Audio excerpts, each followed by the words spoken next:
Une cérémonie de levée du drapeau a lieu tous les lundis. Il s'agit d'une école professionnelle secondaire dans la ville de Changzhi, dans la province du Shanxi en Chine.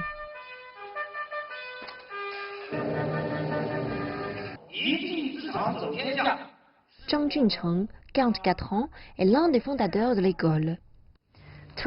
Il y a plus de 20 ans, Zhang travaillait comme agent de sécurité à l'université de Beijing. Là, il a vécu et travaillé sous un système de type militaire qui mettait l'accent sur l'unité et la discipline. Il y a 5 ans, quand il a ouvert cette école, il a apporté ce style de gestion. Mon expérience de travail à l'université de Beijing a changé mes habitudes comportementales. D'après la pratique, j'ai trouvé la gestion de type militaire très utile pour les habitudes comportementales et d'apprentissage des élèves.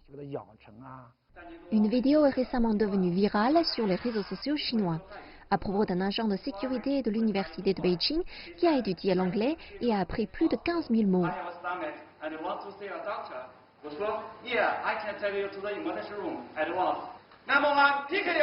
À ce jour, plus de 500 agents de sécurité de l'université de Beijing ont été admis à l'école.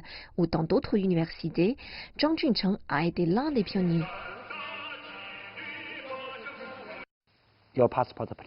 Votre passeport, s'il vous plaît, inscrivez-vous à la fenêtre. Il est interdit de flâner dans notre école. Zhang vient d'une famille rurale pauvre et n'avait qu'une éducation de niveau collège. En fin de compte, c'est la grave pauvreté de ma famille qui m'a poussé à faire un changement. Je ne voulais plus être regardé d'en haut.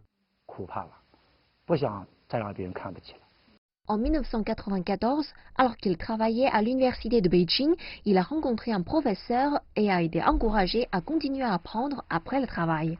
Un an plus tard, il a réussi l'examen d'entrée et a été admis à la faculté de droit de l'université de Beijing.